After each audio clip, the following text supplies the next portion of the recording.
Salve, salve nação alvinegra, começando mais um vídeo aqui no canal John do Timão. Então se você for novo, já se inscreve pra gente bater a meta de 85 mil inscritos. Conto aí com a colaboração de todos. Hoje, quinta-feira, dia 23 de fevereiro, tá? A última semana aí do mês, né? Que o mês encerra terça-feira que vem, dia 28.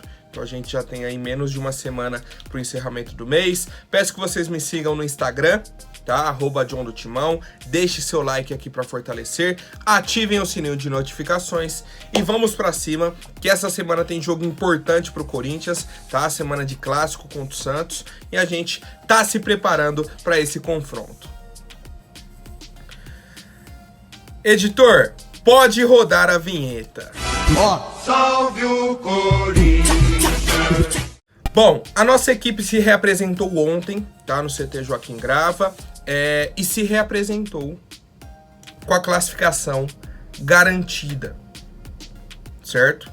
Com a classificação garantida, primeira colocação do grupo garantida, tá? Porque ontem tivemos aí alguns confrontos.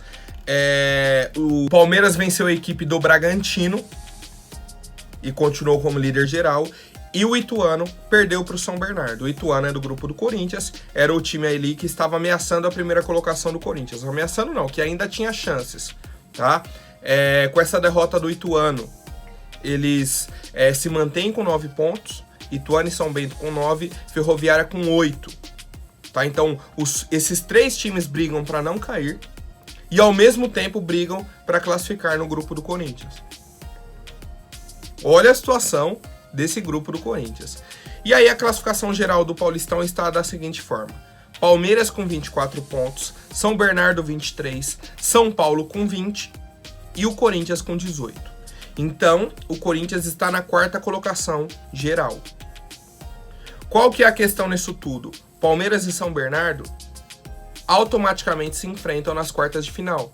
Então, um vai eliminar o outro. Ponto. Então, o Corinthians, na teoria, está na quarta colocação, na prática está em terceiro, certo? Para a gente ultrapassar o São Paulo, temos 2 pontos de diferença, tá? São Paulo, vou pegar aqui os jogos do São Paulo, pega ainda o São Bernardo, que é um time que vai brigar por essa primeira colocação, e fecha contra o Botafogo de Ribeirão, que quer também uma vaga no mata-mata. Tá? Então, 2 confrontos difíceis aí do São Paulo. Pelo lado do Corinthians, a gente pega o Santo André, que está eliminado, e pega o Santos, que está brigando por uma vaga. Então, assim, torcer para o São Paulo tropeçar contra o São Bernardo, para a gente conseguir ultrapassar e alcançar aí essa terceira colocação geral nesse momento, e futuramente já a segunda colocação, pelo menos, tá? Pelo menos. E aí, eu quero saber a opinião de vocês, família.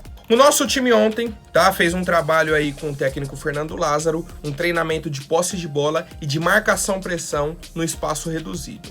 O pessoal coloca aqui que alguns atletas da categoria de base participaram, como o goleiro Cauê, meio-campista Guilherme Biro, os atacantes Arthur Souza, Pedrinho e Wesley. Eu já considero pelo menos o Guilherme Biro e o Pedrinho como do time principal.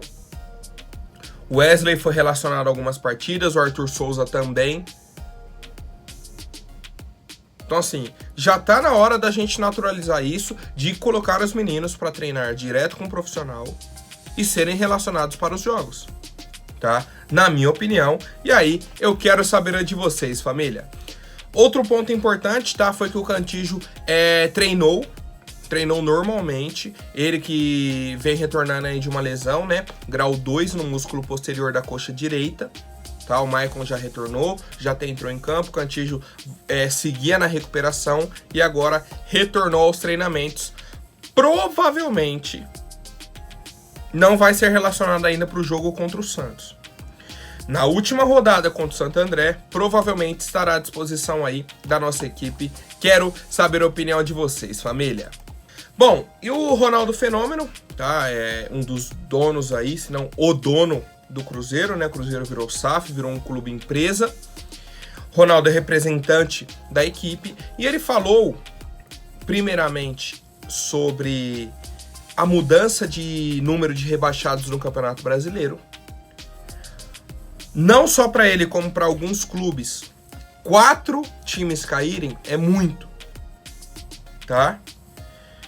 Nas principais ligas da Europa são apenas 3 times que caem, tá? Só 3 times. E aí aqui no Brasil são 4 times. E aí o Ronaldo falou o seguinte: a gente começou a fazer um movimento para que diminuísse o número de rebaixados. Em nenhuma liga do mundo se rebaixa 20% dos times para a segunda divisão. Descer 4 e subir 4 são muitos times. Isso tem que voltar a ser uma pauta no futebol brasileiro. Vamos ter jogos importantes esse ano. Os principais clubes do Brasil estão na primeira divisão. Essa pauta não foi tocada, não foi adiante, mas vamos continuar falando daqui para frente. O problema é que a gente tem aí março e em abril já começa o Campeonato Brasileiro, na metade de abril. Então a gente tem aí 1 mês e 20 dias mais ou menos para começar o campeonato. Não sei se dá tempo de implementar essas mudanças, tá? Esse é o ponto que eu fico pensando. Agora, sobre o número de 4 rebaixados ou de 3 rebaixados, é uma discussão grande, tá? É um debate grande. Porque, por exemplo, por que esses times não debateram isso ano passado, em que eles estavam na Série B? Falou, ó, a gente está na Série B, mas a gente acha que o número de times rebaixados está muito alto. Vamos mudar para 3. Certo? Vamos mudar para 3.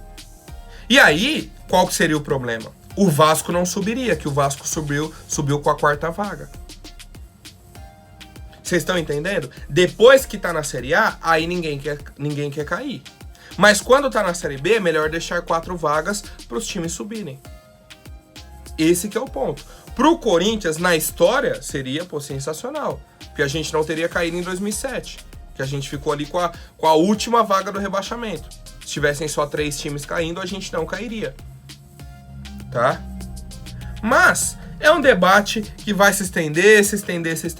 E como eu falei, em 1 mês e 20 dias, não acho que a CBF vai mudar isso esse ano. E eu quero saber a opinião de vocês, família. Bom, e por fim, o Ronaldo comentou aí, né, sobre a estreia do Campeonato Brasileiro, que é um jogo entre Corinthians e Cruzeiro, tá? Até atualizei aí pra vocês. O jogo deve acontecer entre os dias 15, 16 e 17, tá, de abril.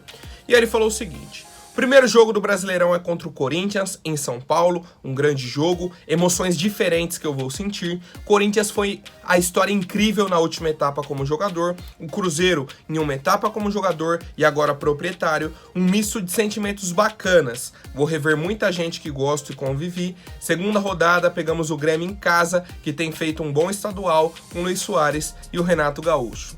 Tá? Então ele meio que deu aquela despistada, elogiou os dois, falou que teve momentos bacanas com cada clube. E é isso, rapaziada. Quero saber a opinião de vocês. Bom, agora falando sobre o Christian Barletta, tá? Futura contratação aí da equipe do Corinthians, jogador que chega aí para nossa equipe após o Campeonato Paulista, principalmente pela boa campanha do São Bernardo no Paulistão. Eles não querem desfazer o time agora. Pô, o time deles está com 23 pontos.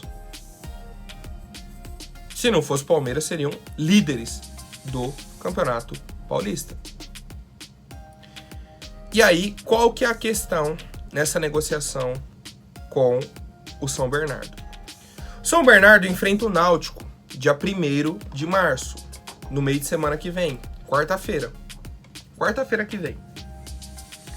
E a Copa do Brasil tem um regulamento que eu discordo há muito tempo, que é o seguinte: se o jogador entrou em campo por uma equipe, não pode jogar a competição por outra, independentemente da fase. Não é que jogou a primeira fase lá pelo São Bernardo, não pode jogar oitavas pelo Corinthians. Não pode.